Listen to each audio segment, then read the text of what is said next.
Selamat datang di Novella Channel. Terima kasih sudah mampir di Novella Channel. Bantu untuk klik tombol subscribe dan like untuk berkembangnya channel ini. Dan jangan lupa untuk nyalakan loncengnya agar selalu mendapatkan notifikasi terbaru dari Novella Channel. Silakan menikmati cerita novel favorit Anda. Mari kita lanjutkan kembali kisah novel Aiden Enzo Kehidupan Super, episode 210, bersama Novella Channel. Selamat mendengarkan. Masih bersama Novella Channel, mari kita lanjutkan. Giorgino menganggapnya sebagai saudaranya untuk membela dia hari ini. Jika dia takut dan tidak berani bergerak saat ini, itu akan memalukan dan memalukan. Terlebih lagi, dia berpikir dari lubuk hatinya bahwa pistol di tangan lawan adalah pistol mainan. Bagaimana mungkin ada orang di masyarakat ini yang bisa mengeluarkan senjata asli? Namun, begitu anak ini selesai berbicara, suara tembakan yang memekakkan telinga meledak di telinganya. Dia melihat dengan matanya bahwa pria itu mengangkat senjatanya dan menembaknya, dan sesaat kemudian, dia merasa seperti mengompol. Dia telah tumbuh dewasa, dia belum pernah mendengar suara tembakan yang begitu nyata, apalagi suara peluru yang melewati telinganya, itu sangat menakutkan. Dalam sekejap, pria yang memakai tongkat menjadi lemah di kakinya dan tidak bisa berdiri lagi, dia terhuyung-huyung dan jatuh ke tanah. Pada saat yang sama, dia sangat ketakutan sampai pipis. Pria itu jatuh ke tanah, dan akhirnya menyadari sesuatu beberapa detik kemudian, melambaikan tangannya dan berteriak.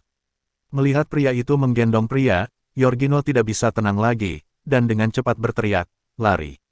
Dia berlari lebih cepat dari saudara laki-lakinya, berbalik dan bergegas ke kursi pengemudi. Pria ini sebenarnya ingin pergi sekelompok saudara di belakang dan lari untuk hidupnya sendiri. Benar-benar lelucon, itu pria sejati.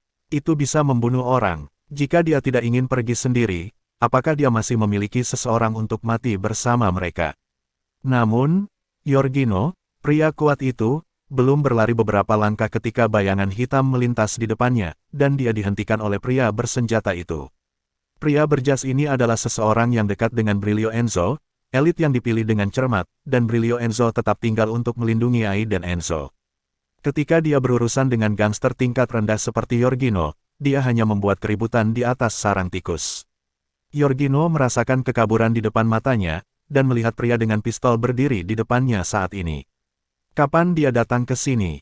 Bukankah Anda hanya berdiri di sana 5 atau 6 meter dari diri Anda? Kenapa dia berbalik dan berdiri di depan matanya? Melihat moncong hitam pistol menempel di dahinya, Giorgino tidak berani bergerak saat ini. Namun, barusan dia berteriak, "Lari!" di atas suaranya, dan selusin adik laki-lakinya tidak memperhatikannya, mereka semua berpencar. Mereka sama sekali tidak menyadari bahwa saudara laki-laki mereka dihentikan saat ini, dan dia masih menodongkan pistol ke kepalanya. Pada saat ini, pria lain berjas hitam menembakkan belati di tangannya, dan cahaya perak yang melintas di telapak tangannya membentuk lengkungan yang indah, seolah-olah dia memiliki mata, menembus semuanya sekaligus. Kedua orang itu langsung jatuh ke tanah, memegangi paha mereka yang berdarah, melolong dengan keras. Itu belum berakhir, dia bergegas keluar dengan satu langkah, mencabut belati dari kedua kaki mereka, dan menyerbu ke kerumunan yang tersebar. Dalam waktu kurang dari beberapa saat, sebagian dari mereka berbaring di tanah, semuanya memeluk lengan atau paha mereka, jatuh ke genangan darah, melolong. Karin Sani merasa dia akan pingsan, keterampilan macam apa ini, itu sangat menakutkan. Bahkan lebih realistis daripada di film-film Hollywood. Dalam waktu kurang dari 1 menit, lebih dari selusin bajingan semuanya jatuh ke tanah. Meskipun tidak fatal, mereka tidak dapat melarikan diri. Saat ini, bos orang kuat itu masih berdiri, tapi sepertinya dia sangat ketakutan, dan kakinya gemetar tanpa henti. Keterampilan kedua orang ini terlalu menakutkan. Dalam waktu kurang dari 1 menit, selusin gangster yang memamerkan kekuatan mereka barusan semuanya jatuh. Dan jelas bahwa pria berjas dan belati itu dapat dengan mudah membunuh mereka semua di sini. Karin Sani tidak berani memikirkannya lagi. Dia sedikit terkejut. Karena pria yang menggunakan tongkat jatuh ke tanah sebelumnya, dia selamat. "Saudaraku, berdiri. Lakukan dengan mereka, hanya ada 3 orang." Pria yang menggunakan tongkat melihat bahwa anak buah Brother Giorgino semuanya telah tiba saat ini, dan dia cemas. Jika mereka jatuh, bukankah dia jelaskan saja itu di sini? Pria ini berteriak keras, dia benar-benar ketakutan dengan tembakan tadi, dan dia ketakutan di dalam hatinya. Dialah yang memprovokasi kejadian hari ini terlebih dahulu. Jika saudara-saudara ini tidak dapat berdiri lagi, dia pasti yang paling parah meninggal. Terlalu banyak omong kosong. Pria berpistol itu berkata dengan tidak sabar, mengangkat moncong pistolnya dengan santai, mengarah ke Giorgino, dan sebuah peluru berteriak, menghantam lantai beton di depannya. Peluru dan puing-puing yang terciprat ke tanah menghantam wajahnya, dan dia langsung berteriak. Jika dia mengangkat moncong senjatanya sedikit lebih tinggi tadi, saat ini pasti tertembak di kepala.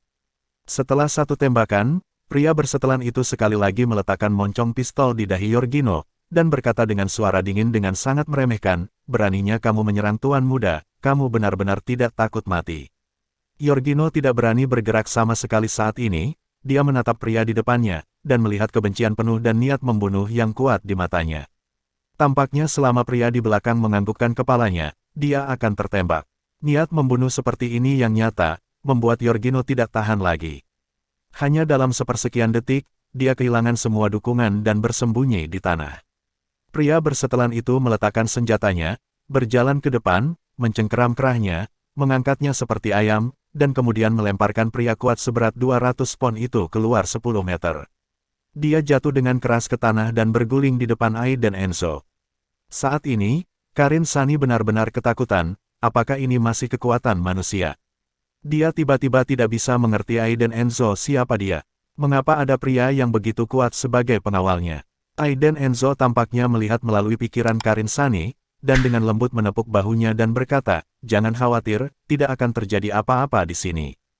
Hanya pelajaran kecil untuk Giorgino dan geng bajingannya. Aiden Enzo tidak membiarkan kedua penjaga itu membunuh para gangster itu.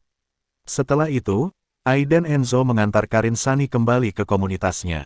Karin Sani tetap diam sepanjang jalan, dengan wajah penuh ketidakpercayaan. Apa yang terjadi tadi benar-benar telah melampaui kesadaran Karin Sani, apalagi melihat dua pengawal ahli di samping Aiden Enzo, atau bawahannya, Karin Sani merasa bahwa identitas Aiden Enzo benar-benar luar biasa. Gerbang komunitas. "Berjalan keliling lingkungan denganku, aku belum mau naik," kata Karin Sani kepada Aiden Enzo. "Jangan terlalu banyak berpikir, aku hanya bosan." Melihat mata aneh Aiden Enzo, Karin Sani segera menjelaskan, "Kamu tidak ingin tahu tentang Hongmen, tetaplah bersamaku sebentar, dan aku akan memberitahumu." "Baik, ayo pergi." Aiden Enzo setuju, dan berjalan bersamanya. Keduanya berbicara dan tertawa, tetapi pada saat itu mereka melihat sosok yang tiba-tiba muncul. Seorang pria, berpakaian sangat bagus dengan setelan jas memegang buket besar mawar di tangannya. Pria ini memiliki temperamen yang baik, sosok yang sangat tinggi dan lurus, fitur wajahnya dianggap baik, dia terlihat seperti orang kaya, tetapi dia bisa melihat tatapan muram di matanya. Ketika dia melihat Karin Sani berbicara dan tertawa dengan seorang pria dengan sangat intim, wajah pria itu langsung mendung. Dia datang ke sini dari ibu kota dengan susah payah hanya untuk memberikan kejutan kepada Karin Sani.